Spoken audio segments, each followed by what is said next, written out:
Welcome back, everybody, to Giants Confirmed, the show where I, Trevor Ickrath, and my co-host, Matt Ribeiro, talk about everybody's favorite Johns, Linnell and Flansburgh, the two guys that comprise They Might Be Giants. We're here to talk about their albums. Matt, how are you doing? It's been a minute since we've sat down to record last time. Anything major going on? Have you seen any notable concerts, maybe? Any bands that you like live? I saw this one band that you might have heard of before. They're called They Might Be Giants. I do a podcast about those guys. Yeah, no, they're pretty good. Yeah, the podcast Giants Confirmed. I've heard about it. It's a pretty good one. Right. It's hosted on the Noise Space Network. Yeah, I'm a big fan of those guys. In the last episode, I believe you said you were going to go see them in where were they playing? Toronto? They are playing in Toronto. Do you want to give us like a quick review of the show? How was it? Good as always. The sound was always was a bit iffy there, just because it was at a place called the Phoenix Concert Theater, which is a venue that's really suited for like loudness, which I don't think suits them as well, just because they have, a lot of elements to their music that don't really work in an environment that's for that. Very dense songs, yeah. Yeah, but it was still very good. They played lots of stuff. Because they don't have openers most of the time. I know sometimes they open for themselves, and we'll talk about that later. We will talk about that later, but in this case, they refer to it mostly as opening for themselves, in that they play a set, and then they play another set, and then they play an encore, and then sometimes they play a second encore. Any big noticeable performances like of songs you haven't seen before? I know you've seen them like 3 times before this, right? Did they break out anything new? I don't think there was much new on the older end of the spectrum, just because some of the earlier shows that I saw were Lincoln Flood shows, and that brought out a lot of the stuff that they don't play very often. Right. Like just essentially the lower cuts on the album. The most notable song was one of the newer ones, which they actually closed out their main set with, and is probably the best song they've put out in more than 10 years, which is "The Communists Have the Music." Nice, great. It's just an absolutely wonderful track, and also that they actually do have a touring horns player now, which is very good to have. Cool. I still got to see him with horns. I really want to do that as soon as I can. Well, now they always have a guy with them whose name is escaping me at the moment, but he's very good. Great live update. Do you want to let's get into the studio though and talk about the album we're here to talk about today? We're talking about this brand new record from 1990. They Might Be Giants, brand new album. Flood. What many would tell you is kind of their most essential big breakthrough record, kind of. This was their first major label album, I believe, right? Yes, yeah, for Elektra Records, after their first 2 were released on Bar None. Right. This would be one of the, I believe, is it 2 or 3 albums that they put out with Elektra? I don't remember if John Henry was. I can't remember either. I know Apollo 18 was, though, yeah. Yeah, and I know those 2. I know this one and that one for sure. But yeah, it didn't really last super long for them, and they kind of go into it on the documentary Gigantic, which is very, very good, and I would highly recommend seeing it if you haven't. Oh, we'll definitely have to talk about that. There's plenty to talk about with that one. But talking about Flood, this is kind of like, I see this as like the almost like stereotypical big third album for a band. Like, you got like Your OK Computers, that kind of stuff. This is very much in the same vein as that, I feel like. This is I think on our last episode, I said that I felt like the progression from the Pink album to Lincoln wasn't a super big step, but here it really feels like they make a big leap towards being just like 2 wacky dudes with guitars and accordions making weird art pop to like 2 musical masterminds directing whole like weird bizarro symphonies. Like this is some like 4D shit. Yeah, well they definitely had a higher budget on this one. Yeah, and you can definitely tell too. Like I would never refer to those like first 2 albums as like monochromatic or like black and white or anything, but here they really do jump to like a whole new world of color almost. Yeah, it marks the first album where they collaborated with Pat Dillett, who's basically it's like production assistant on this one, but like basically their producer now. Has been around with them for ages. Apparently, they spent 2/3 of this album's recording budget on 4 songs. Wow, which ones were those? Birdhouse in Your Soul, which tracks. Yep. We Wanna Rock. Really? Your Racist Friend, and Istanbul. Okay, I see all 3 of those except for We Wanna Rock. That's kind of the odd man out there. I guess it's just the person to play like the violin or fiddle for that one or something. They just they wanted someone good to do that bit because it was carrying the whole song. Yep. It's very good, and just you could tell a lot more budget went into some of the arrangements, especially especially the horn arrangements. Yeah, there's a lot of really cool horn stuff going on in this album. I was fortunate enough to find like a lot of really good quotes from the two Johns about this one. Yeah, because people do ask them about it a lot, which is fair because it is their most popular album. Yep. It went platinum in 2009, which is bonkers. Pretty cool. There's a whole like Rolling Stone article from 2009 where they do like a track by track walkthrough of the album. It's very funny to come from Rolling Stone of all people. Yeah, absolutely. Because their original review was a 2 stars out of 5. Ooh, huh, okay. It's pretty brutal. It was from February 22nd, 1990, so like the year the album came out. Isn't that when you were born too? Yeah, this album and I are the same age, I guess. Dang, I don't have a They Might Be Giants album for my birth year of 1991, but I do have Sonic the Hedgehog, and that's something. Great. Perfect. A lot of the quotes I found from them talking about this album in like broad strokes kind of like track with everything we're saying about how like this is like a big step up for them. They kind of were like seemed pretty aware of that. Like there's one from John Flansburgh where he says, "We were in a very singular place entering into the Flood situation because we had been successful as an independent act on a commercial level. I think we felt like we had earned our place at the table. There was a thing about the year 1990 when Flood came out. Our manager was getting much more excited and saying, we're blowing up. This is kind of a big deal. But artistically, we felt like we had already got a grip on where we were in relation to the rest of the world." Yeah. And you could really see them sticking true to like their artistic guns, the stuff they'd established on the first two albums, but like blowing it up to a much bigger, grander scale. Yeah, just some really, really good arrangements on this one. I'm surprised that Road Movie to Berlin isn't one of the tracks that blew out their budget with some of the horns on the later part of that track and the way they're recorded. That one really explodes. I gotta say, we said a lot of nice things about Lincoln on the last episode, and I know that's like your favorite album of all time. Absolutely. But if I had to pit the two against each other, I think Flood might come out as the winner in terms of my favorite They Might Be Giants album. I get it, because I did my re-listen today, because I always like to do it within a couple hours of recording, because like I don't take as like detailed notes as you or anything, because I like to do this one on feeling, and then you could do it on the intellectual level. Yeah, I think that's a good balance that we bring to the show. It's working so far. I'm just a small country They Might Be Giants fan who don't know any of these complicated terms, just know the simple things. Well, the way I see it is that like you've been living with this band for so long, and like I have become like I've become a fan of it more recently, and I see it as me gathering all these facts that like I find and bringing them to you, and you just going like, ah, yes, I remember all of this. Yeah, but of course there are always times where we'll both come up with something and be like, whoa, where'd that come from? Because like these guys, like for a couple of white guys from Brooklyn, they managed to make themselves into a very interesting duo for the time they've been together. Like they're not just like your average band from Brooklyn. They do so much with what they do. No, they are a singular force. And of course, you know, the fact that they're still going. A note to make, since we last recorded, not even just like, you know, in a space of time between albums, just, you know, since we last recorded, they've released 2 more things. Great.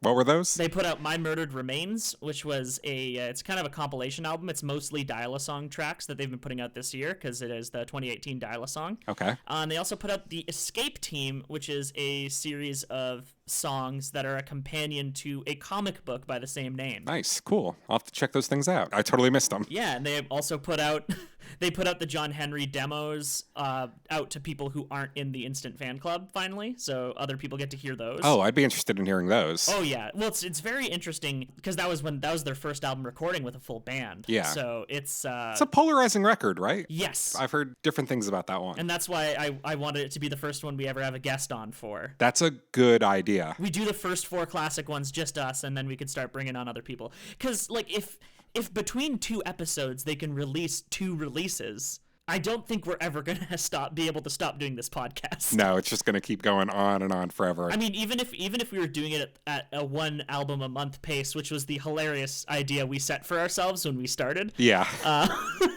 But we're getting ahead of ourselves. Let's start talking about the Flood tracks, why don't we? So first up, we got Theme from Flood. Theme from Flood.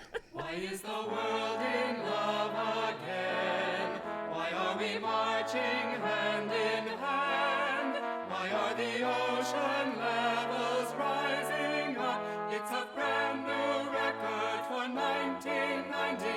They might be giants, brand new album, Flood. So John Linnell said in his 2019 interview with Rolling Stone that this was indeed written as an introductory theme for Flood, and that it seemed appropriate to inaugurate our major label debut by having the listener pass through a ceremonial archway. And that's exactly what it sounds like. Yeah. Also interested to learn that Dashboard Confessional covered this for a covers album. Yeah, I saw that. I wasn't able to find the track, but I know that there's a cover coming up that I want to talk to you about because you already mentioned it to me. Yes. But this was sung by Joel Mitchell and Marion Beckenstein and has trombone parts performed by Rick McRow. I really like that the Johns themselves don't actually sing this song. It's like a nice little kind of setup for them to take the stage. I also just do love that there is a in the song themes, which are just one of my favorite parts of This Might Be a Wiki, which of course is the backbone of this entire podcast. Yeah, it would not be possible without This Might Be a Wiki. Yeah, there's an entire tag of songs with non-John vocals. That'd make an interesting playlist. Yeah, there's a couple of really, really good ones on there. Like I bet what Dr. Evil's on there? Dr. Evil is of course on there, Yep. and I actually got to see that one performed live, not this time, but a previous time. Oh, that's fun. Which was wonderful. Because Robin Goldwasser is very good. Also, very good to follow on Twitter. Nice shout out. Yeah. But I don't have a super lot to say about this song. One thing that I'll say is that I really, and this kind of speaks to the album as a whole, I really like the way they use negative space on this record. Like, there are a lot of pregnant pauses. Brand new album. Flood. Yeah, the perfect pause. And then there's that little bit of silence between the end of this song and the beginning of the next one where like I'm super familiar with Birdhouse in Your Soul and I know it's coming, but like the way this song ends always puts me on the edge of my seat and like it feels like I have no idea what's going to come next and how they're going to open this big new album. It's particularly good how quietly Birdhouse starts. Yeah. It makes you lean in. It's kind of difficult when you slot Birdhouse into like a playlist, but it works perfectly in the album format. Yeah, because it doesn't feel like an opener, but it's also an opener. Should we just like get straight into talking about Birdhouse in Your Soul now? I'm ready to. We're talking about Birdhouse. Talking about Birdhouse. I'm your only friend, I'm not your only friend, but I'm a little blowing friend, but really I'm not actually your friend, but I am. Maybe like the biggest They Might Be Giants song. If not the biggest, it's definitely close. Blue canary in the alley by the light switch, who watches over you? Make a little birdhouse in your soul, not to put too fine a point on it. Say I'm the only bee in your bonnet. Make a little birdhouse in your soul. Like, it's not the one that won them a Grammy, so it's not Boss of Me, but... No, but it's very much the definitive They Might Be Giants work. Where is it ranked? I'm curious to know about this one. Ooh, yes. I, of course, have all the wiki pages open, as I always do. It is number 2. Number 1 being Anna Ing, is that right? Yeah, that was last month. 1 and 2, that does not surprise me at all. Those two feel like the two biggest They Might Be Giant songs that did not win them a Grammy. And they're so different. Yeah, they are, absolutely. I mean, other than the fact that they are both Linnell-led tracks, they're very, very differently done. Yeah, Anna Ing feels like so much more like a straightforward, like alternative rock, just like guitar-driven song, where this one is really carried by like those twinkling organs going on. Really cool arrangements on this one. And just some like really, really good gated reverb drums. Yeah. They want to sound as big as possible. And I wanted to give like a particular shout out to Flansburgh on this song because like this feels like such a big moment for Linnell, but I think Flansburgh's performance on this track is really underrated. He really had some great rhythm guitar to this one. Oh yeah, for sure. I really love those shots of him in the video, which is like great. Just holding up his guitar and like strumming it. Is he doing his big creepy smile that he does sometimes? They make a lot of interesting facial expressions in the video, of course. Yeah, because if I know anything about John Flansburgh is that he loves mugging for a camera. Yeah. We saw a lot of that in the that promotional video you linked me to shortly before the recording. Yeah. So funny. Oh my God, with them in the diner. Oh my God, that thing is great. Hi, thanks for joining us for coffee. I'm John, And I'm John of They Might Be Giants. and we've got a new album out on Elektra Records. It's called Flood. Some records that come out today only have 10 songs or less. This makes us angry. But instead of cursing the darkness, John and I have decided to do something about it. We've put out a record with 19 songs on it. And that's why our record is better. This is our rock promotion video, so come on inside. My personal favorite part had to be that super like gratuitously long sequence where they just name every song on the album and like cut in 2 or 3 seconds of the audio of them singing the title. Well, the audio that they cut in is literally just the title of each of the songs. Yeah, except for Istanbul for some reason, which they don't play at all. It's just silent for a second. Just silence. It's probably I'm just gonna put a wild guess and say that was a licensing thing because that song's a cover. Wouldn't surprise me. And it was particularly good for Dead, just because it's a one-word title. Yeah, but the video for this one is really cool. It features dancers with pictures of William Allen White's eyes attached to glasses obscuring their own, which John Flansburgh allegedly designed. Honestly, it's been so long since we did the first episode, I don't remember if I've talked about the fact that like John Flansburgh is like a graphic designer by trade. I think we might have mentioned it, but it's always good to bring up. Yeah, and so like doing visuals for the band's work was something he was really into, even though he like didn't do like album covers for them as much as he got other people to do those. He's still very involved in the band's packaging and marketing. Right. I believe he designed the emblem on the album cover. That's a cool emblem. I'd love to have it as like a patch or something. It definitely existed as a patch for at least one of the years of Instant Fan Club. Nice. And if I was a member that year, I would have it, but I don't know where anything is because, moving a bunch of times. Yeah. Just going back to the album cover for a second, since we didn't do it in the opening. It is the titular flood. It's from the Kentucky flood around the 1930s. And it is the second most famous photograph from that period of time. Do you know what the first one is? What's the first one? The first one is a photo of people waiting in line for bread in front of a sign that says world's highest standard of living. There's no way like the American way. Okay, great. Which is a very, very good image. Very bleak. It's very bleak. I don't love the album cover of this one as much as the first two, unfortunately. Like, out of the first, 4 classic They Might Be Giants albums, I think this one might have the weakest album cover. Yeah, well, I mean, you're not going to beat Apollo 18 on that front. Yeah. There's a couple different versions of the cover that are just various zooms of the photo. I like the ones that are wider shots, although they're all pretty good. Like, that's the reason why it's not so as evocative as the others, because it wasn't really created for the band, and John Flansburgh did just want to put it out without any words on it. Huh.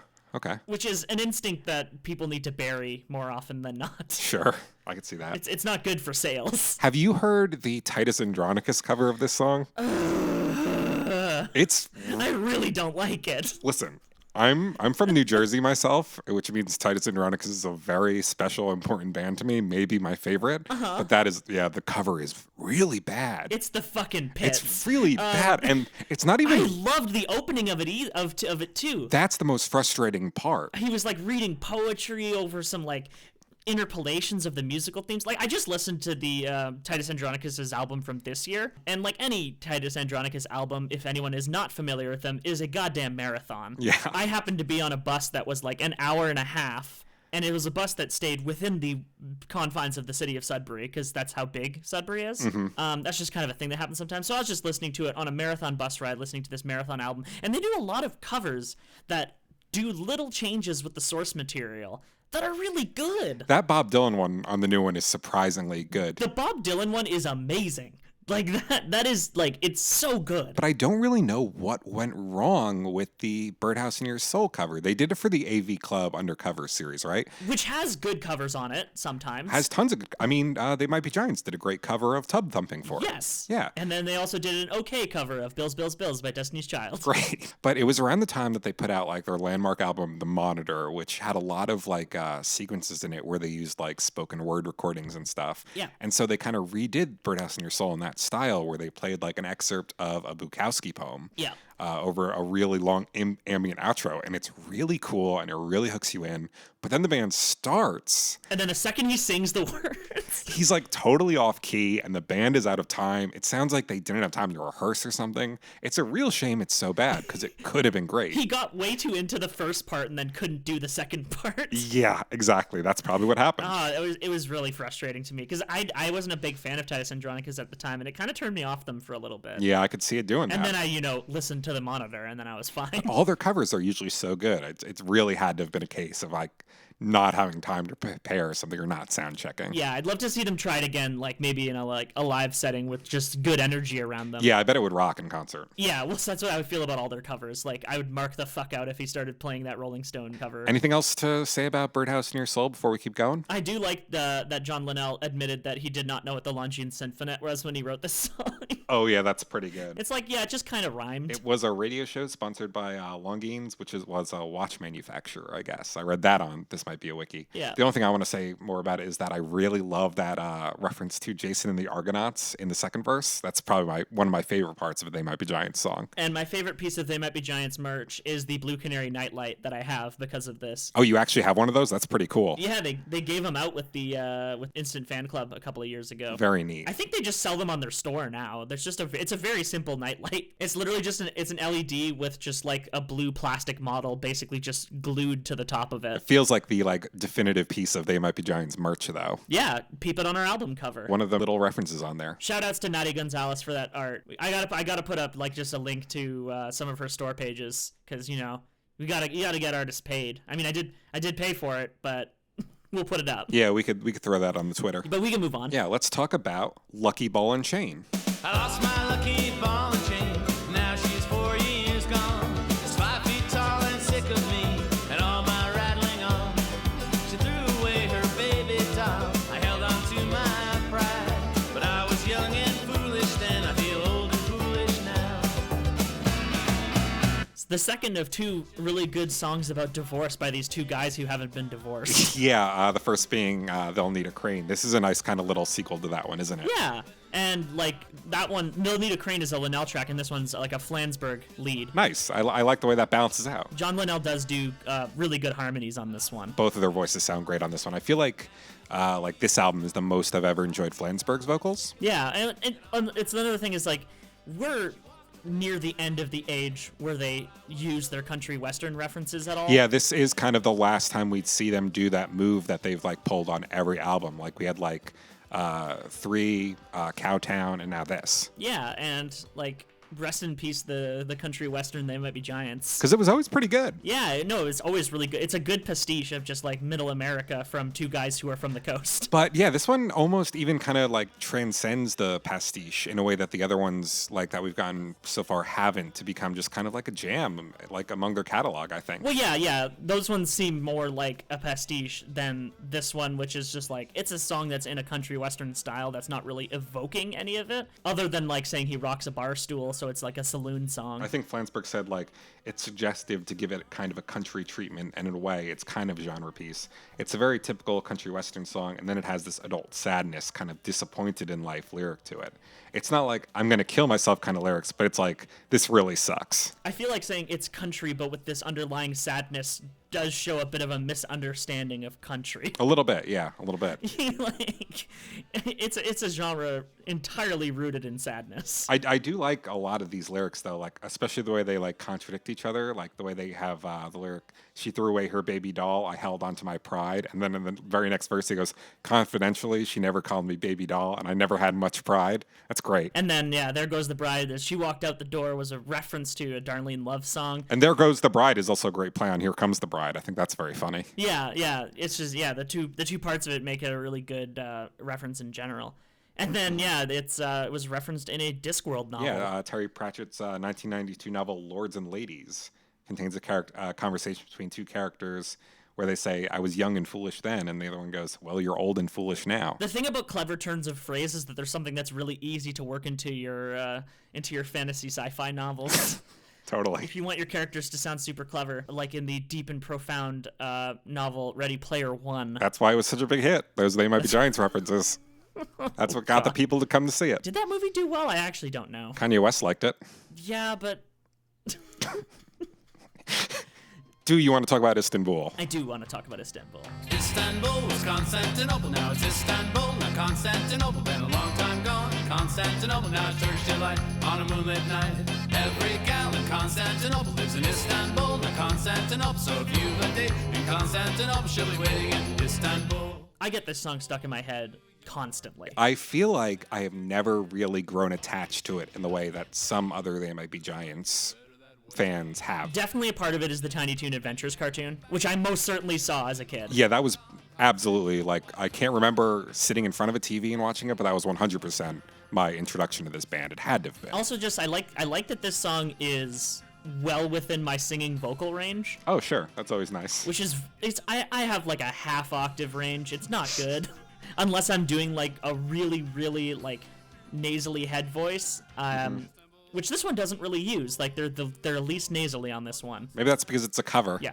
it's a cover of the Four Lads, which I'm assuming was a barbershop quartet. That's what it sounds like. I've never looked up the original. I'm sure it wouldn't be too hard to find if I tried to look for it. I'll probably drop in a little bit of it, like right around here.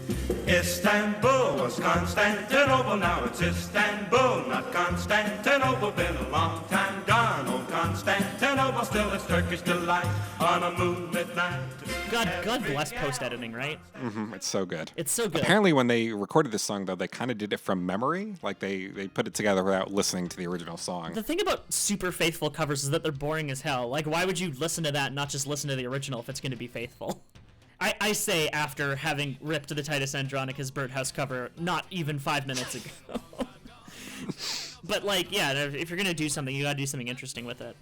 And, when they were originally playing a lot of, like, venues where they'd be playing longer sets, this is one of the songs that they picked up basically as set filler originally. And it found its way onto their most acclaimed album, surprisingly enough. Yeah, which is fantastic. It's one of those songs that also just people don't know is a cover because, like, what kind of song is this that it would be a cover? But, you know, the 50s. I really can't imagine, like, a couple barbershop crooners singing this with a straight face. It's got so many jokes in it. Like, that's nobody's business but the Turks. It's definitely supposed to be silly. Yeah. And that's why it's suited so well. Even Old New York was once New Amsterdam. Why they changed it, I can't say. People just liked it better that way. I have won multiple rounds of bar trivia knowing that Old New York was once New Amsterdam. Thanks to this song. Because that comes up frequently in trivia. It's just one of those trivia questions that they like to throw. Right. They being the nerds who write trivia questions. I gotta say, though, I know they perform this in concert, like, a lot. Do they do this at, like, every show? They do it a lot. I've seen it, like, 3 out of the 4 times I've seen them. I feel like I wouldn't be bummed if I went to a They Might Be Giants concert and they didn't play this. I'd rather see, like, something else, you know? Yeah.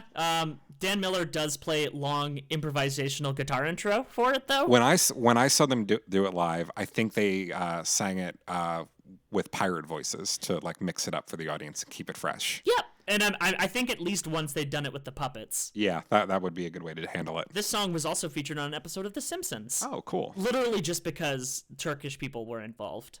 Because that's about all the creativity that goes into music choices on The Simpsons. Yeah, these days at least. Yeah. They've, like, since re-recorded this in, like, a number of different styles, right? I know there's, like, an electronic version. Yeah, the electronic one's very good. It's pretty cool. I think that one's on This Album Raises New and Troubling Questions. Got it. Which is one of my favorite compilation album titles. It's very good. They always have good compilation album titles. Yeah, like 50 million They Might Be Giant Songs Can't Be Wrong is another one of them. Then is a very good one. Yeah, them is also, yeah. So this had 2 videos. There was the Tiny Toons one, which is kind of like a noir-esque mystery starring Plucky Duck, where he has to recover, like, an emerald duck statue. Yeah. And then there's, like, the, quote, official music video, which features stop-motion animated papier-mâché sculptures by Mark Marek and hand-drawn animation by J. Otto Seibold. Yeah, that sounds like a list of They Might Be Giants collaborators for sure. Yeah, the New York Times called that one inane fluff. I mean, they did really well in the MTV age just for having interesting music videos, because so many of them were just, you know, the bands playing the songs. Mm-hmm. Which, like, where's the fucking fun in that? The videos we've seen so far, like Anna Ing, Birdhouse in Your Soul, all really good. They put a lot of character into their videos, and they put a lot of William Allen Whiteheads. Which always helps. So next we've got Dead. I returned a bag of groceries accidentally taken off the shelf before the expiration date. I came back as a bag of groceries accidentally taken off the shelf before the day stamped on my sack. This is one of my favorites. When they played it live the first time I saw them, which, like, obviously when I went to the Lincoln Flood show, I knew I was going to hear it, but when I went to see them the first time, which was in Detroit, that was just, like, I went nuts. This has always been one of my favorites, which I think is kind of surprising in a way because it's one of the sparser They Might Be Giants songs. Like, it's really just Linnell singing with a piano, right? I don't think Flansburgh even does vocals on this one. Oh, he does. He does? Okay, I saw they have some harmonies. Got it. I saw on They Might Be a Wiki that Linnell is only listed, and like so I assume that he was like just double tracking his vocals. But it says like right below it that there was a performance where he played by himself because Flansburgh fell ill. So I assume they do he does on it, and he also does a lot of the background voices. I know he doesn't do the ands because those are the most Linnell thing ever. Yeah, because I'm pretty sure they are. Now I'm doubting myself. That must have been an interesting performance to watch, Linnell doing this one live. I saw on the wiki that like the audience even like provided a lot of the vocals when like he kind of forgot the lyrics and they were doing the backing vocals, which sounds great. There's a lot of good like backing vocals on this one. And you messaged me earlier today saying that there were like so many good sing-along moments on Flood. Mm-hmm. This has to be number one. It is for sure. I just really like to. That's something that really pushes this album up for me. That's why it was like one. It's definitely going to be top 3 overall. But like it was my favorite for a while before I got really into Lincoln, because like it has a lot of their most recognizable songs, and the reason that they're the most recognizable songs is because they're so sing-alongable. Totally. There's a real communal feeling to them. Yeah, and like anything with their harmonies on it are pretty easily sung in nasally nerd voices, so yeah, it works. I love any song where the protagonist is publicly executed. Like this one reminds me of Heretic Pride by the Mountain Goats. Always been a big fan of that one too. Yeah. Covered by Steve Burns of Blues Clues fame for the Hello Radio tribute album. One of the better ones on there. I haven't checked that one out, but I also know that TV on the Radio covered this song for Napster, right? Were you able to find that? The only place I was able to find it is only purchasable from the United States, so you are going to have to buy it. Okay, I totally will. I will link it to you later, and then you could put it into the recording here. Sure. I understand a bag of groceries accidentally taken off the shelf before the expiration date. I came back as a bag of groceries accidentally taken off the shelf before the date stamped on myself. Did a large procession wave their torches as my head fell in the basket, and was everybody dancing on the casket? Now it's over, I'm dead, and I haven't done anything that I want, or I'm still alive and there's nothing I want to do. I found a really good Linnell quote about this one where he just says, "There's no real little brother. We would never confess something like that in a song," referencing that lyric about making his younger brother be his personal slave. I mean, they're rarely the narrators in their own songs. No, I don't think so. That's something that comes up a lot. Like, just unreliable narrator stuff yeah. is a big theme of how they do music. Because they're always some kind of character. There's a lot of character work going on in their songs. He also says, "I think I ripped the vocal interplay off from Proclaimers. There, I said it. Let the lawyers emerge. Feathered helmets and jousting spears at the ready." Oh, come on. I would make that statement. I can see the Proclaimers influence, though, the way the vocals kind of go back and forth, like in 500 Miles. Yeah, no, absolutely. Yeah. So next we got their most evergreen track. Oh, yeah, Your Racist Friend.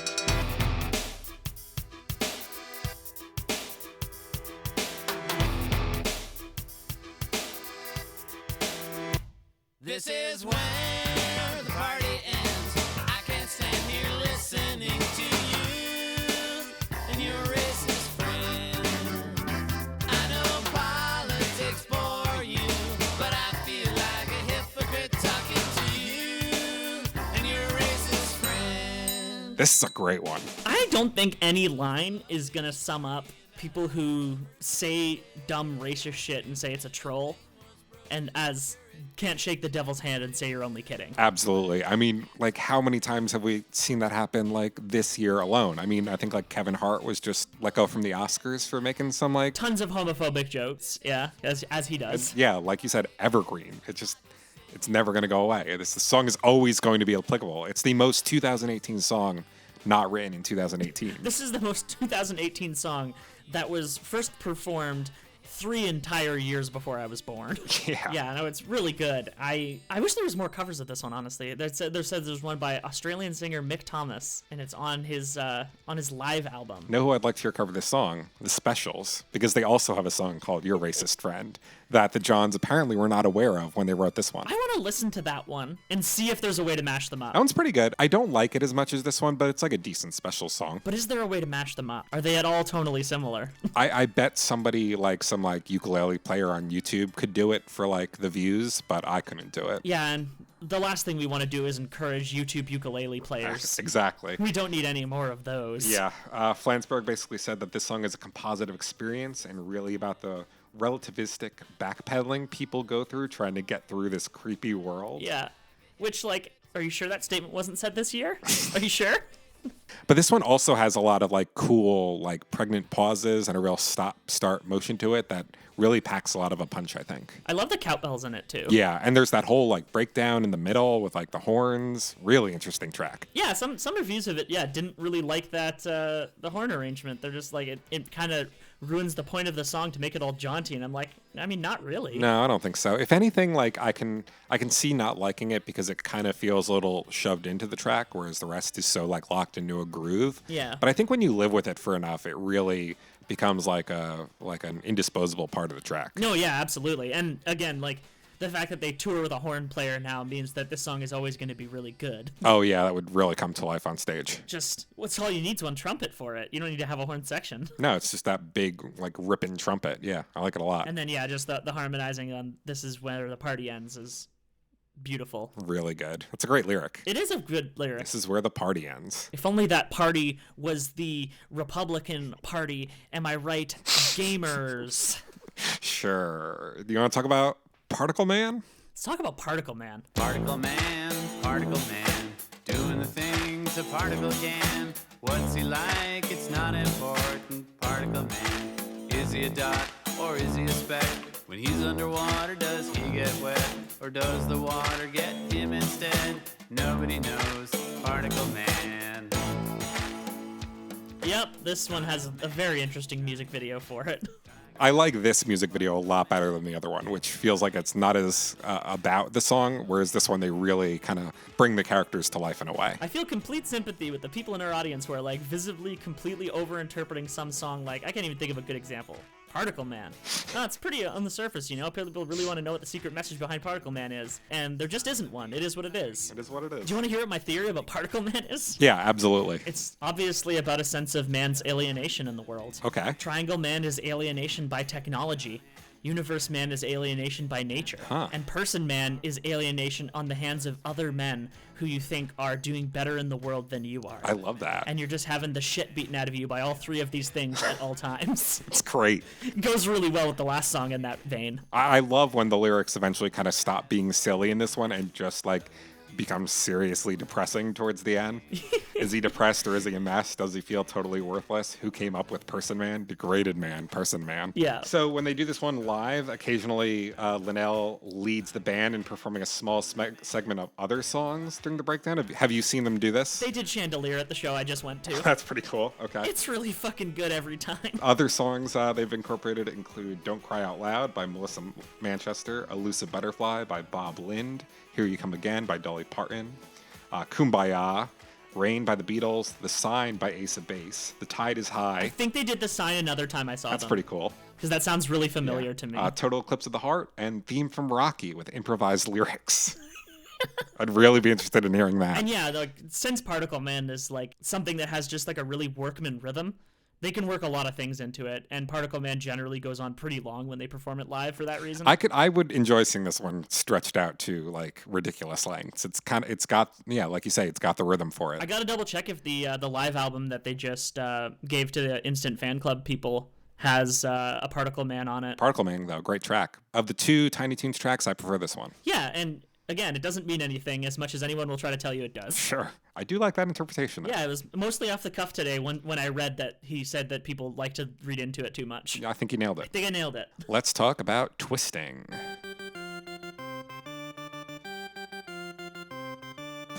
She said you're goldfish free, and now she's sighing. Blew out your pilot light and made a wish. She doesn't have to have her DB's record back now, but there's not a lot of things that she'll take back. She wants to see you again. She wants to see you again. Slowly twisting in the wind. Twisting in the wind. This song song is a song they play live a lot. This one's cool. I think it's kind of an underrated track. It's got some of my favorite drum programming on a They Might Be Giants song. Like there's this particular moment where they do like a snare roll and it sounds like them like striking a match or like lighting a firecracker or something. Really cool. It has 678 known performances. That's a lot. They played it, I think, 3 out of the 4 times I saw them. Flanza said that like this song was directly influenced by the bands it references. There's the Young Fresh Fellows from Seattle, and the DBs, who are a great under-recognized band from the New York scene that they started with. I always feel like the way that They Might Be Giants reference music is very like losing my edge sometimes. Sure, I could see that. They have a song called XTC versus Adam Ant. Yeah. So they really like to wear their influences proudly on their sleeves. I could also see some of that like losing my edge style stuff going on in like tracks like Rhythm Section Want Ad with like some of the shout outs they were doing in that one. Yeah. That's a good comparison. That's particularly funny that, well, it's like that was one of James Murphy's earliest tracks as LCD Sound System, and that was one of their earliest tracks as They Might Be Giants. That's true. It's just like it's a scene defining thing as a New York musician to make one of your earliest songs about how you're tired of the scene. Yeah, I guess so. It's just how it works. That's New York, baby. So this song is based on the English idiom "twisting in the wind," which means to be left hanging or without support in an uncomfortable position, and you can kind of get a lot of that from the lyrics. It's a pretty straightforward track, I feel like. Yeah, it's a bit less about death as that expression actually implies. And it was used in commercials to advertise the WB series Modern Men, as well as a British Pizza Hut ad in the early 2000s. I can't believe I allowed myself to talk about Birdhouse in Your Soul without talking about the Pushing Daisies moment. Oh, is it in Pushing Daisies? Yeah, there's a point where Olive rescues a pigeon and repairs its wing. Olive is Kristen Chenoweth's character, and so it's Kristen Chenoweth who has a very good voice singing Birdhouse in Your Soul. Nice. With 2 of the other characters, and they're singing the song as the bird flies along. It's a clearly like paper mache animatronic looking bird flying in front of their car as they sing Birdhouse in Your Soul, and it's real good. Maybe one day we'll do a whole episode where we just like rank the best shout outs to They Might Be Giants in like various forms of media. There's so many. There's so many. I mean, I know Ready Player One's gonna top the list, but I think if we do that, we'd have to play Kingdom of Loathing. I guess so, yeah, because I mean, there's a whole tag for it on the wiki. I feel like that was on every song I looked up for this one. Kingdom of Loathing references. They really fucking love They Might Be Giants. They really love They Might Be Giants. Yeah. But hey, so do I. So I get it. Yeah. Do you want to talk about We Want to Rock?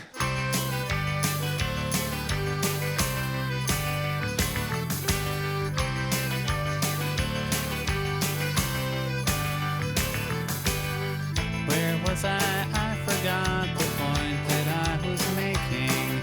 I said if I was smart that I would save up for a piece of string and a rock to wind the string around. Everybody wants a rock to wind a piece of string around. Everybody wants a rock to wind a piece of string around. I mean, in Maslow's hierarchy of needs, the top thing on it is a rock. John says, like, this is a metaphor for getting things started. Like, if you need to, like, wrap a string around something, you need something like a rock to get it wrapped around, right? I mean, kind of. I think that makes sense. It always struck me as something more about just, like, needless consumerism, even if that wasn't what they were going for. It's something you can absolutely pull from the song. I can see that, too. Like, because there's nothing more, there's, like, yeah, we want a rock to wind a string around, just like we want prosthetic foreheads to put on our real heads. Which is maybe just like a fancy way of saying a hat. I guess. I really love the opening lines of this one, though. Where was I? I forgot the point that I was making. I think that's a great way to open a song. Yeah. I mean, it kind of goes with the fact that an interpretation of this song could be as multi-layered and vague as our completely conflicting interpretations of it from the songwriter's perspective and from my own perspective. Yeah. But I mean, They Might Be Giants are very death of the author about their own songs. Yeah, which I appreciate, which is always nice when you're hosting a podcast about somebody's work. Yeah, exactly. It's Schrodinger's author, you know. It only matters if I don't like it. And you know, if we don't look up to confirm these theories, then for all we know, we're equally as right as we are wrong. I mean, the only way really to look them up is to ask them directly. And whenever I do that, they're like, "Yeah, it's kind of open for interpretation." So I think they don't let it get too down in the weeds with what things mean. And I appreciate that. Yeah. I do like a quote from the Johns about this one, though, where they say, "We who have nothing to wind string around are lost in the wilderness, but those who deny this need are burning our playhouse down." If you put quotes around certain words, it sounds more like a metaphor. I love him so much. Yeah, but no, I really do like the song as a metaphor about getting started and like that being what like everybody really wants, just to be able to like get things moving. Well, yeah, what else are you going to wind the piece of string around? Yeah, exactly. This one's really good though. I really like the kind of the strings to it. It's got a real like hoedown vibe to it at parts. Yeah, again, this is one of the 4 most expensive tracks on the album to produce. And it's got to be just that. Like, what else could it possibly be? I don't know what else. It doesn't sound as expensive as those other ones, like we said, but it's the string, a little bit of guitar, and then like a really simple drum beat. They had to spend all those money on prosthetic foreheads for their real heads, I guess. The studio was just full of rocks as they recorded. they bought 24 hours of studio time and spent it winding string around rocks. Lovely. I really like this next song. Someone Keeps Moving My Chair.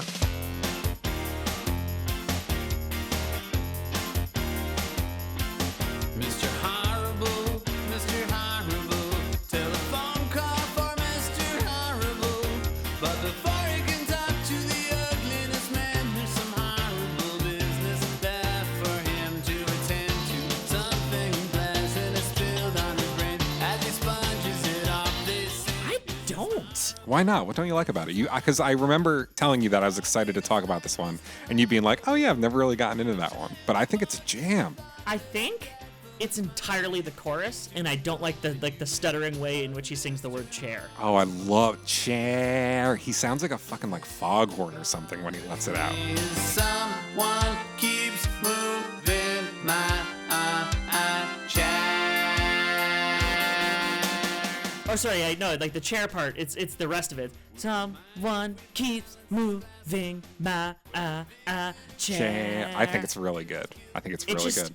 I can't flow with that. I don't know. But I love the lyrics. Like, No, it's good. the whole concept of like Mr. Horrible being like plagued by all these like terrible things, but like all he really cares about like is like the fact that somebody keeps moving his chair. I think that's such a interesting way to like tackle like, I don't know, bad mental health and like how much abuse you're willing to put up with, because I just think of like, If you really think about it, my petty disagreement with that singular part of the track makes me a lot like Mr. Horrible in this moment. for sure, Because that's really it. very poetically appropriate. It's just that. The rest of the song is fine. But the other stuff that he like undergoes in the track is all hilarious. Like, would you mind if we balanced this glass of milk where your visiting friend accidentally was killed? Would it be okay with you if we wrote a reminder of things we'll forget to do otherwise using a green magic marker, if it's all right, on the back of your head?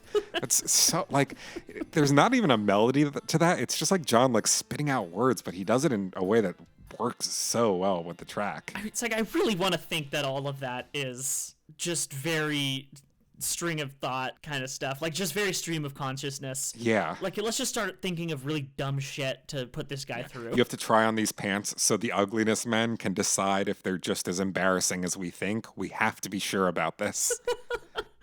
And yeah, and he's singing everything in like kind of a and not in any particular rhythm. He's really just cramming the lines in there. And I actually really do appreciate that. It's really good. At the same time, this one almost feels like it could fit on like Lincoln or the Pink album a little more easily than some of the other bigger songs can. Yeah, I mean, a lot of these songs were written and recorded together. That's kind of just what happens when you put out 3 albums in 4 years. Yeah. But I feel like this one does sound a little more dated than some of the other tracks. Number 80 out of 897. Oh, okay. That's pretty high. Yeah, no, I knew that it wasn't a super popular opinion to not like this song, but the revelation that my pettiness is that of the narrator of this song is kind of that's my big moment of this episode. That's my eureka of this episode. I like it. I hope that endears it to you in the future. I think it might. Next, we've got another one of Flan's aversion to work songs, Hearing Aid. This one's pretty fun.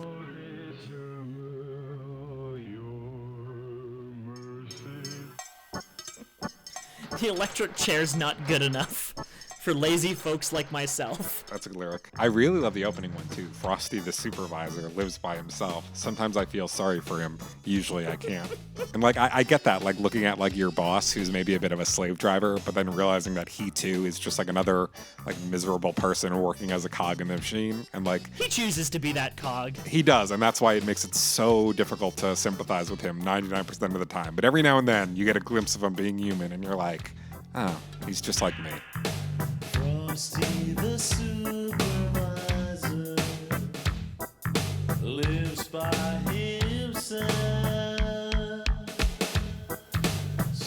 Sometimes I feel sorry for him. Usually I can't. This is another one that's really good when they have horns live, Oh, I can definitely picture that. and that's basically the only time it ever comes up. Flansburgh said in that 2009 interview with Rolling Stone that the sonics of this one were a real step up, contrasting the genre-approved beat with the Art O. Lindsay guitar solo and the vacuum cleaner synth sounds in the middle was really just a balancing act to hold the listener's interest. I remember trying to do some dub moves, but no one we worked with had any practical experience with how to do that, and it all seemed very tame, so we scrapped that part. God. I'd be interested in hearing that version, though. Yeah, for sure. They mostly just perform this at flood shows, so it's not a track that they pull out very often otherwise. Yeah, I wouldn't expect to see this live, but it's a cool little genre piece. I like it a lot. It's got some nice vibes. Also, at 3 minutes and 26 seconds, it is the longest track on this album. Huh. I wouldn't have. If you had asked me what I thought the longest one was, I probably wouldn't have said this one. It's the opening muted trumpet that they use kind of plays out between the verses for like long stretches of times, and then there's that one breakdown where it kind of starts going out of tune with the really good drum lines, which are also really good live because Marty Beller is a impressive drummer. Of course. Yeah, 76 known performances, not that many. Must be interesting live, though. Oh yeah, for sure. Next up, we've got a very quick track, Minimum Wage. Yeah. Minimum wage. Yeah!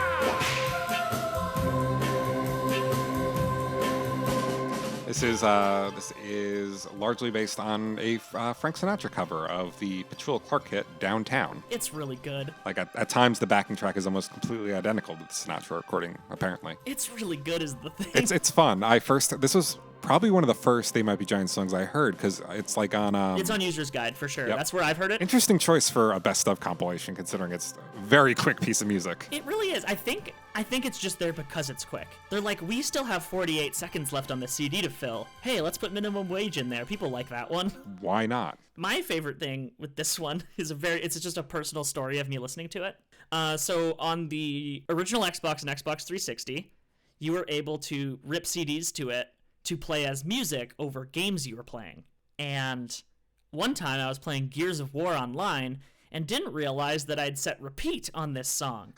So I played about 6 hours of Gears of War with this song on loop, and only noticed after about 5.5 of those hours had passed. I'm immediately trying to do the math. This song It's a lot of fucking times, Trevor. It's 46 seconds. I was playing for a long time. You heard this song quite a few times. Several hundred times. Yeah. Wow. Yeah. Well, at least now you probably remember all the lyrics. Minimum wage. It's also one of the songs I've played the most times on my radio show because I play it every Labor Day. Great.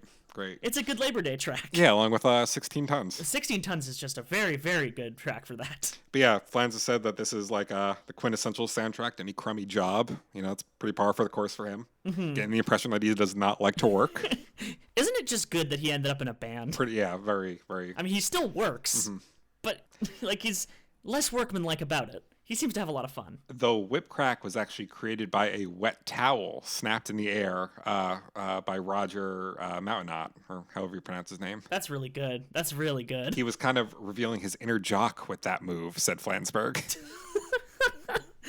A nerd would say that. I can definitely picture these two guys getting like snapped by wet towels in the locker room at school. Yeah, we've talked much longer than the length of this song. Let's move on to Letterbox. Yes, we have. Let's move on to Letterbox.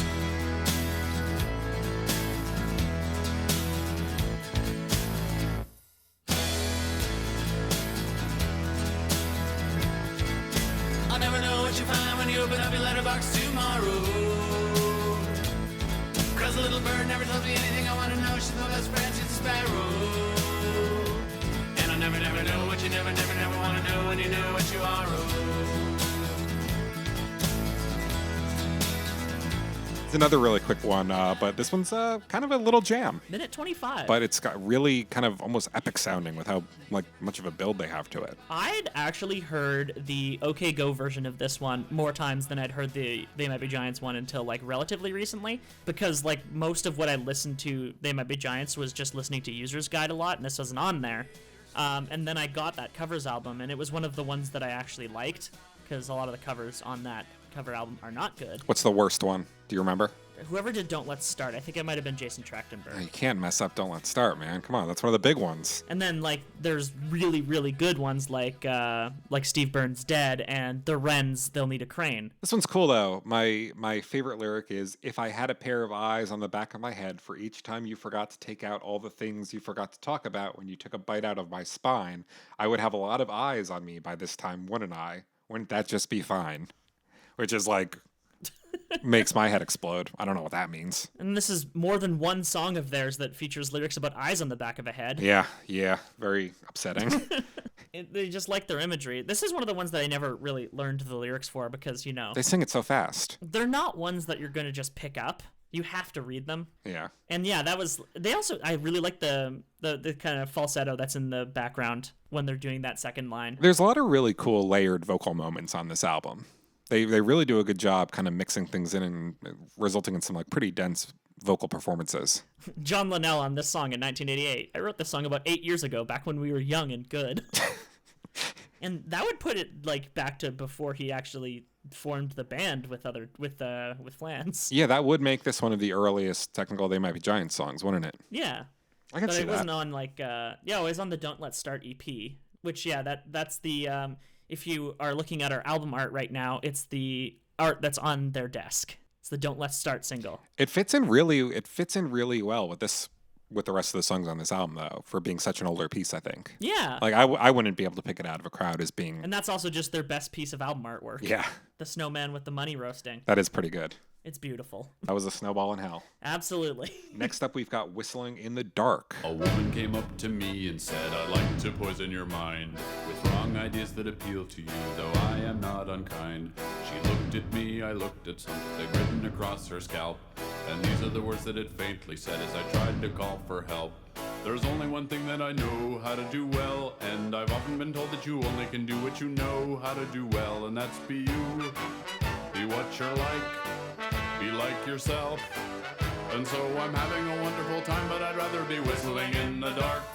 Whistling in the dark. Whistling in the dark.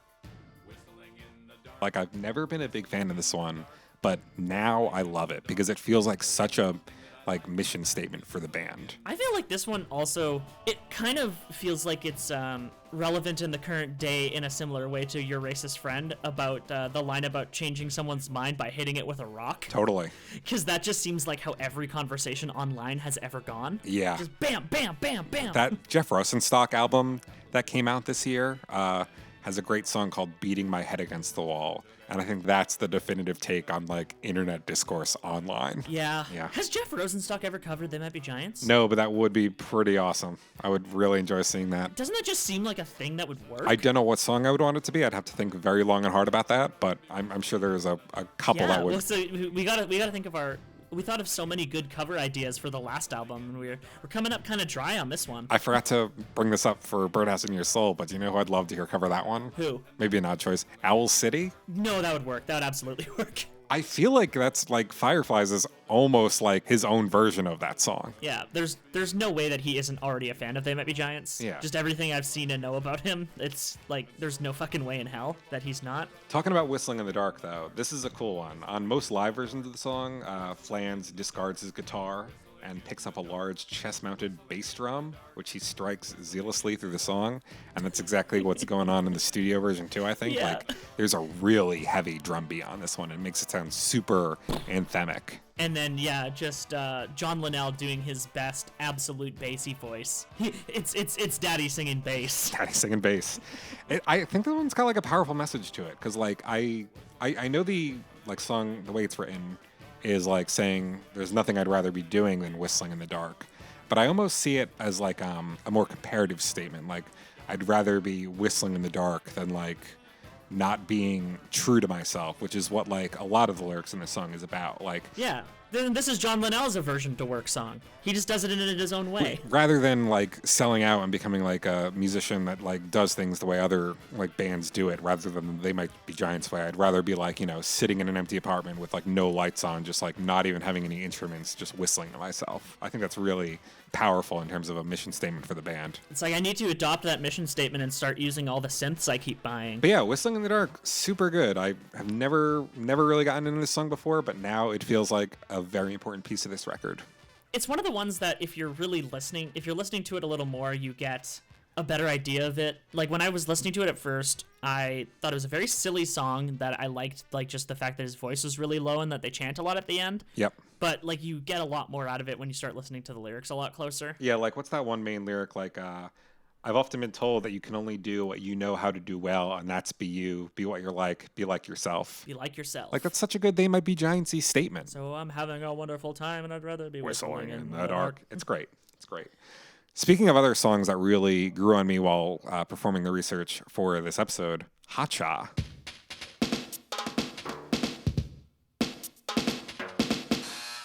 Hot cha, where are you? Everybody's eyes are closed.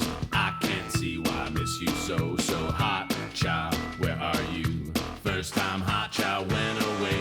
A floating island was his home. Then the phone rang off the hook and hot cha had to come back home. Hot cha. Where are you? I like the way that he says this one in the promo video. Hot cha. Yeah, that is good. And he puts his mouth to the side. So Flans has said that Hot Cha is actually the name of one of the wooden horses in a lesser celebrated Parker Brothers game called Derby Day, made back in the 20s.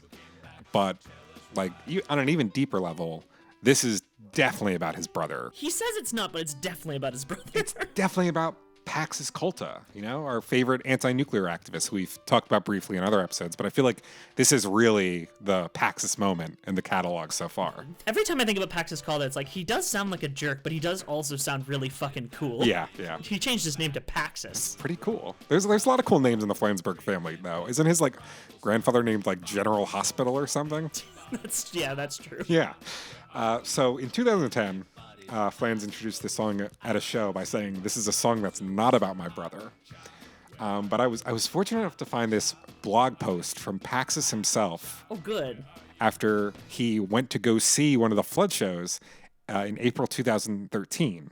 And he wrote a whole long little write-up about his experience seeing this song live that I'd like to read to you. I'm looking at it right now, so I'll read along. Yeah, the band played this is a great statement. The band played its only platinum album, Flood, for most of the show.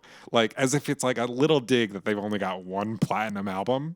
How many platinum albums do you have, Paxus? Yeah. And he goes on to say, on this album, in the song Hot Cha, which is the most clearly about me song my brother has written, the lyrics of Hot Cha were written, I believe, in response to my disappearance from contact with my parents for much of 1982. My brother and I often played the game Derby Day when we were little, and Hot Cha was horse number 2 and my favorite. Despite his claims otherwise, it is clear that this song on the Flood album is about me.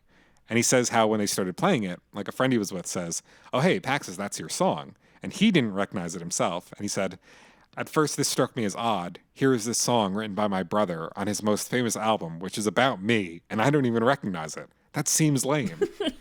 He does not know my stuff, so it seemed fair that I might not be paying super careful attention to this critical media. You could really see the sarcasm in that sentence. And apparently that blog post attracted a lot of attention from They Might Be Giants fans, so he added a little bit at the end where he says, "I should perhaps go more into detail about my contention that this song was written about me, since there is at least some dispute about it. Yeah. The song refers to the first time Hot Cha went away, Afloat Island was his home, a pretty clear reference to the time I spent hitching on sailboats across the Pacific." Which is one of the cooler things you can do. Yeah, when you run away.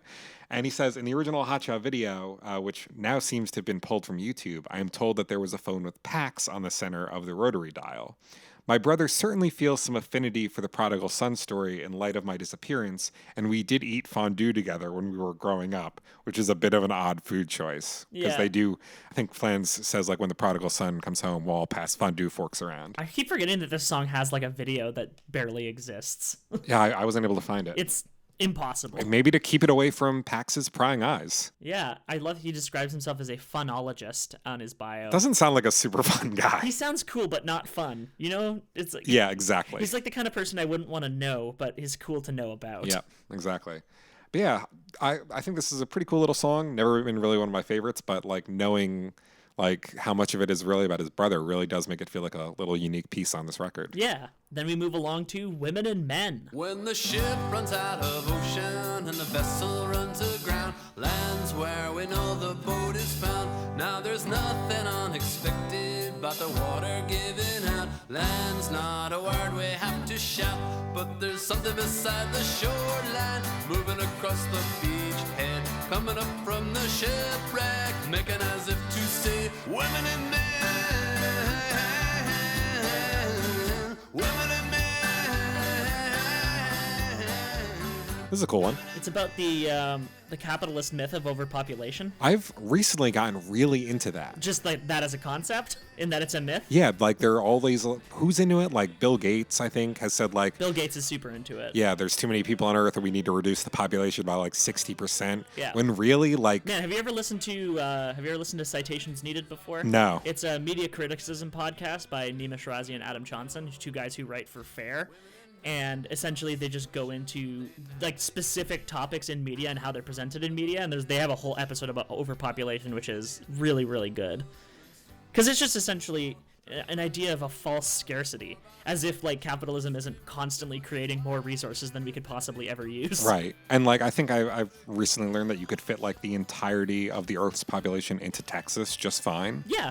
And that's not even at like the density of Tokyo or anything. Yeah, but I mean, like, if there are that many people on Earth, it's gonna make the ruling class harder to, like, you know, eventually put us all into work camps. So Yeah. they reduce the population by 60%. All of a sudden, you've got like a population you have a lot more control over. Mm-hmm. So anybody ever tells you that the world is overpopulated, they're probably just trying to enslave you in the future. Yeah. They Might Be Giants didn't perform this song until 10 years after the album came out. Huh? Really? November 24th, 2000 was their first recorded performance of Women and Men. And it's only had 55 performances since then. Not really one of my favorites on the album, but it's got a kind of cool little march to it. I like the, on each verse there's a pattern of beats per measure, 7/6, 7/6. Yeah, they seem to love doing stuff like that. And it does have it has a weird flow to it. Because you'll see a lot of times he'll end on a line and start the next one, like, really quickly. Like, now begin to pour down from the beat and up the shore. It's very sea shanty. Yeah, absolutely. Very sea I would shanty. love to see a sea shanty cover of this one. And those little vocal tricks like that, like you were talking about, are just like another thing that makes a lot of these songs so much fun to sing. Well, yeah, no, this one's extremely fun to sing along to live. Yeah. And yeah, like the organ sound that he's using, like just the specific keyboard patch that they use for this song is just...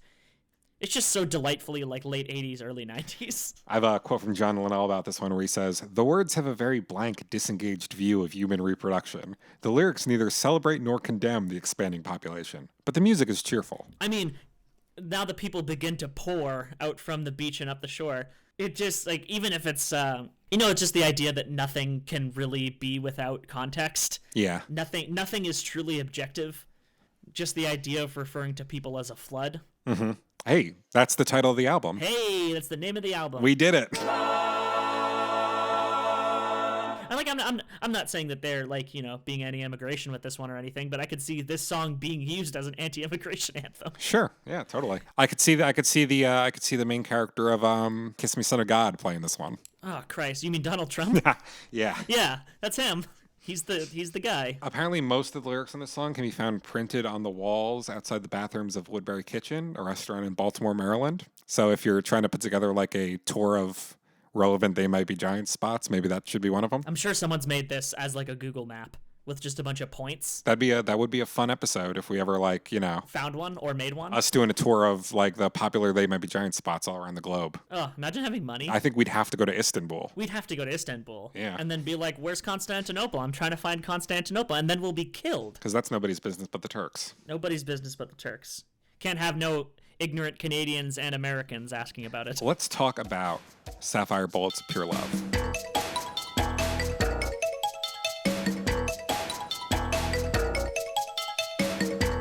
Pistol shots,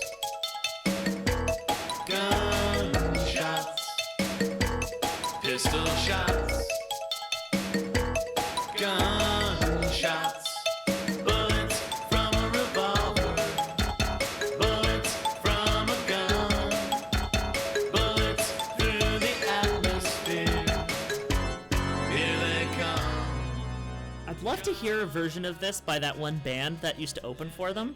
It's kind of funny. They were called Sapphire Bullets. I don't know. I get the feeling it would probably sound pretty similar to what we have already. I mean, if I recall correctly, didn't those guys even like look a lot like the Johns. They're very similar, but like it just seemed like a really good opening band. They played like just like an easier versions of the songs, Oh yeah. I guess we should explain that the Johns used to open for themselves live under the name Sapphire Bullets of Pure Love. It's the fake cover band that we alluded to earlier in the show. In live performances, John and John sing "Here Come the Bullets of Pure Love" at the end. That's fun. I mean, Sapphire Bullets of Pure Love as a sentence is like, okay, sure. But if you just say bullets of pure love are coming at you, they're coming at you, that's just cum. Oh, okay. That's just what cum is. I get it now. This song's about cum. It never struck me. I get it now. That's what it's been the whole time. Never struck me. Pistol shots, gunshots, bullets from a revolver, bullets from a gun. More like bullets made of cum. Oh, God. I'm never going to be able to listen to this song the same way again. I mean, I feel like this was the only Noise Space podcast that had not yet mentioned cum, so now we're on the list. We had to get into it at some point. Yeah.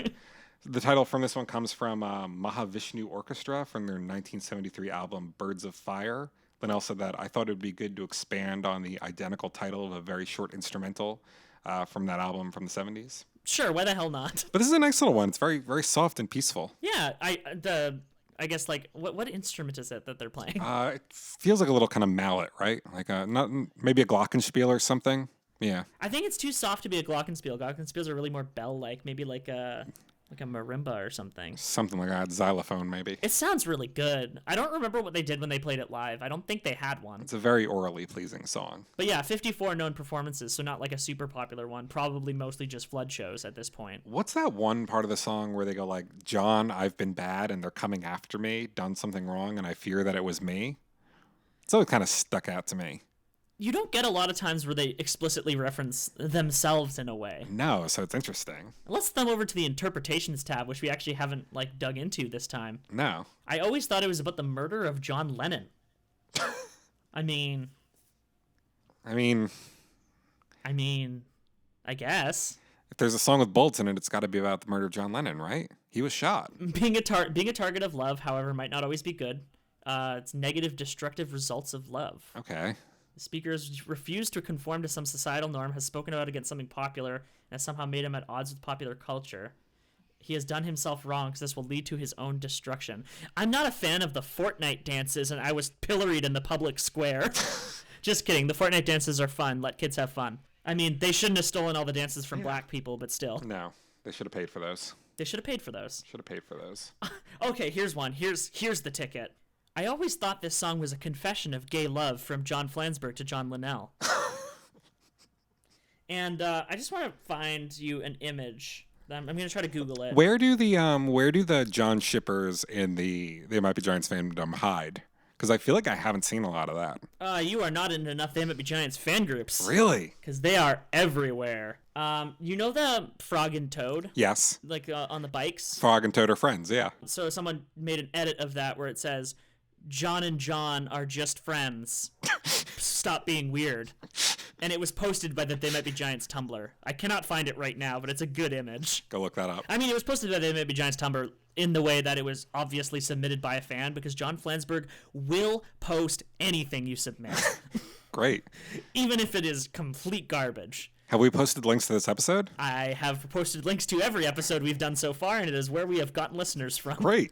Hey, guys. It's thanks, They Might Be Giants. Thanks, They Might Be Giants. I also just send it to my They Might Be Giants liking friends that I will see at concerts and stuff, and be like, hey, remember that podcast that I started 6 months ago and we have 2 episodes? Well, here's another one. We're back, baby. We're back, baby. So next we've got the official theme song of the band, kind of. They Might Be Giants. Hang on tight.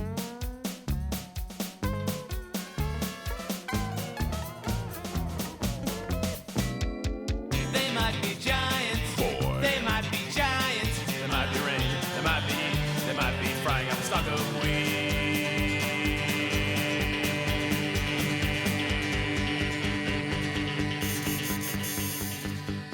And here's the other country western song on the album. Yeah, a little bit. Might be frying up a stock They of said that this wheat. one was like a really, really old song that they recorded in 1985 originally.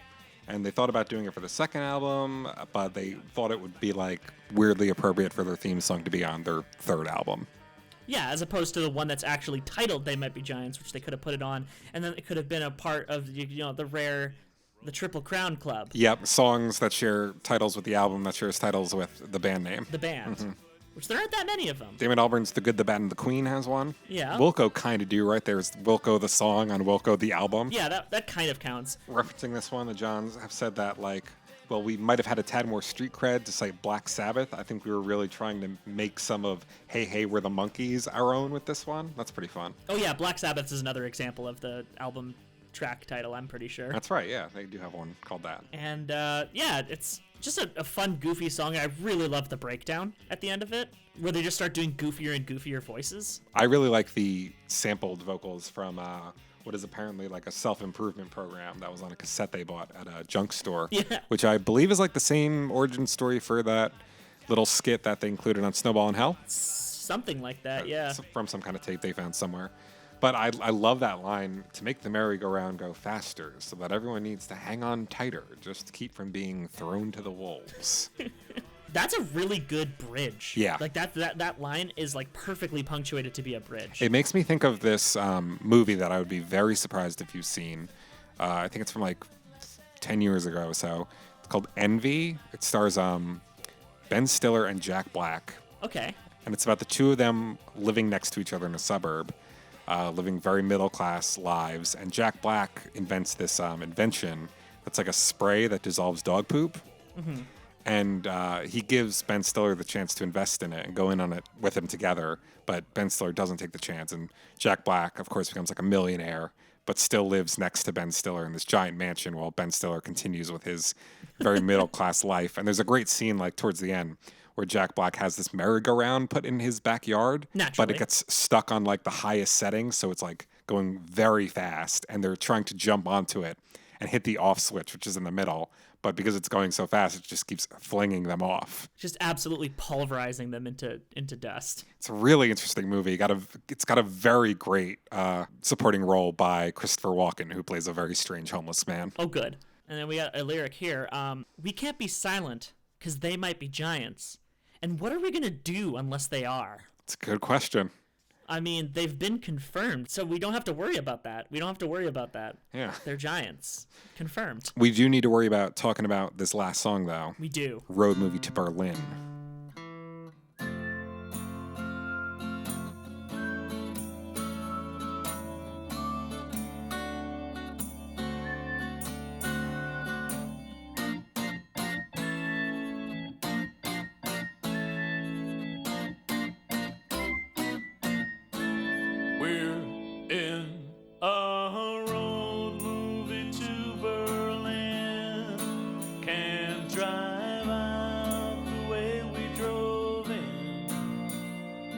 Sneak out this glass suburban and we'll go. First of all, the whistling on this fucking rules. This is a really great closer, and I think it's so interesting that they chose to close a record that's as like colorful and animated with such a like moody little downbeat track. A song about how they thought the Berlin Wall would never go down. Yeah. Like, what was it, like 6 months before it did? It's a little dated. Yeah. It was written at a time when it was just obvious that the Berlin Wall was going to be there forever. I really like the way Flansburgh describes this one, though. He says it's like designed to feel like a fragment of some barroom song just starting up again and again. Even though the verse is resolved, there's a little bit of tension that is left hanging each go around, and that hopefully is a bit more unsettling with each verse. I think that really does come through. Well, yeah, especially at the end. Yeah. Like the last vocal line in the song doesn't resolve. It's really spooky. So it just kind of fades out the album. I feel like it would have been a cool, like almost like a power move if they had made this song like almost very long and very repetitive just to get through that whole like concept of like a fragment of some barroom song just starting up over and over again. That would have been a really interesting way to close the album. I wouldn't have minded it either because it's good. Yeah. Also, just the friggin' trumpet parts near the end when the horns come in. Yeah. And just fucking blast you. That climax is wild. That part of the song whips the llama's ass right there. Just. Yeah. It works. Yeah. This one was covered on Hello Radio, which we've mentioned a bunch of times this show, by Frank Black from the Pixies. Oh, that's cool. That reminds me that They Might Be Giants were the most successful independent rock band in American history. And that, like, they were doing better than the Pixies with this one. And the only reason they got knocked off was Nirvana's Nevermind. If you're gonna lose to someone, you're gonna lose to someone who explodes, basically. Yeah. That's it. That's Flood. That's Flood. We did it. We made it to the end. Some bands have albums with only 10 tracks to discuss, but this band has an album with 19 tracks, and that's why it's better. Yeah, and that's why this has been such a great episode of the show. Yeah, it's a long one, too. We've been going for quite a while. But, I mean, I suppose if we're only releasing episodes every, 4 months, then... People are going to want to spend this amount of time with us. They're going to want to spend a good chunk of time with us. Do you want to say where they can, find us online and stuff so they can spend more time with us there? I know you're on Twitter. I'm on Twitter. I'm at MattGCN. And the GCN is for GameCube. Just if you're curious. I like the Nintendo GameCube. You are Matt of GameCube Nintendo. I am Matt of GameCube Nintendo is the thing. And I'm on Twitter at Trevor Ickrath with all the vowels taken out. So it's TRVRKRTH. At least it has a good flow to it with the vowels out. Yeah. It's easy to say out loud. The show is also on Twitter at, where are we? I think it's not Giants Confirmed. We're at TMBG Fancast. The show is also on Twitter at TMBG Fancast. And we're on Tumblr at... it's just Giants Confirmed. We got that one. Who knows if Tumblr even exists when this episode comes out? Oh, yeah, there's all that crazy stuff going on there. It's really just going right into the toilet. Yeah, I'm sure there must be something about our first 2 episodes that got us flagged as explicit content, right? Yeah, I do say terrible things all the time, and I've said the word "cum" enough times in this one that this one will be flagged. Yeah, you blew this episode for us, Matt. Yeah, well... We have to earn the explicit rating somehow. We do. We can't just do one cuss like a PG-13 movie. All right, though. So that's Flood. Next time we've got Apollo 18 to talk about. Yeah. I'm looking forward to that one. Before we wrap up, though, I wanted to end the episode the same way we've been ending the episodes by presenting to you my edited version of the album. Oh yes, we got the short one. So for the first albums, I believe I gave you 10-track edits for those, but I felt like Flood should be a little tiny bit bigger. So I went for 12. Yeah. And I think I might have made some controversial cuts, so let me know what you think. Okay.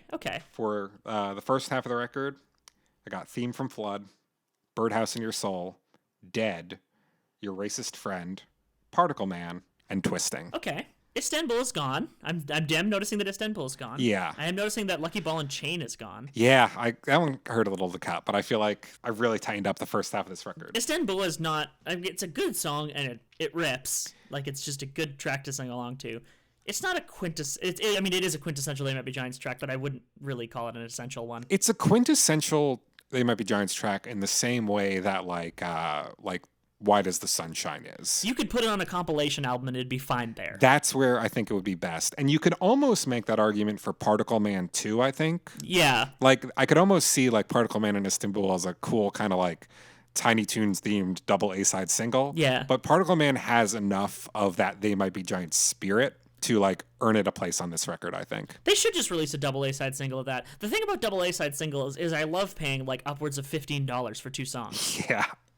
Yeah. I say that sarcastically, but currently in the mail to me is a single from Caro Caro Bonito of their song Flamingo on Pink Vinyl. So there you go. So second half of this record, Someone Keeps Moving My Chair. I think that's a great side 2, track 1. Yeah, no, it works as an opener. Yeah. We Wanna Rock, Hearing Aid. You flipping track orders on me? A little bit. Okay, now we're talking. Someone Keeps Moving My Chair, We Wanna Rock, Hearing Aid, Whistling in the Dark, Sapphire Bullets, and then, of course, I had to wrap up with Road Movie to Berlin. Okay. So I cut the theme song, which, again, I like it, but it feels like it could have been a B-side or something. You also cut Minimum Wage. It's 47 seconds. Yeah. You could just leave it in there. I guess that's true. But, I mean, it also, how good is it just to keep going, through all the highlights without having to pause for that for a second, you know? Yeah. Minimum Wage seems like the kind of thing you could fit into a lock groove, too. Oh, yeah. Could you imagine a lock groove Minimum Wage? Oh, that would be nice. Because it does the minimum wage, and then immediately after that, the remaining 45 seconds of the song are just a loop. That'd be pretty nice. And it would make it easy to play Gears of War for 6 hours to it. I mean, I wouldn't know how many times it's gone by if I don't hear him say minimum wage every time. No, you'd just be totally lost in time. In the weird spacey synths of that song. So that's my edited version of Flood. Hope you like it. Yeah, it's pretty good. Next we'll talk about Apollo 18. Looking forward to that. Talk about Apollo 18 and the source of the vast majority of They Might Be Giants tattoos. Oh, I guess that makes sense. That tracks. It's a cool album cover. If I got anything, it would be the snowman. 100% chance. Yeah, I don't know what I would get. I'd have to think about it. Maybe I will have come to a conclusion by our next episode. But for now, I'll just say that I'm Trevor Ickrath. I'm Matt Ribeiro. And until next time, make a little birdhouse in your headphones. Blue canary in the alley by the light switch. Who watches over you? Make a little birdhouse in your soul, not to put too fine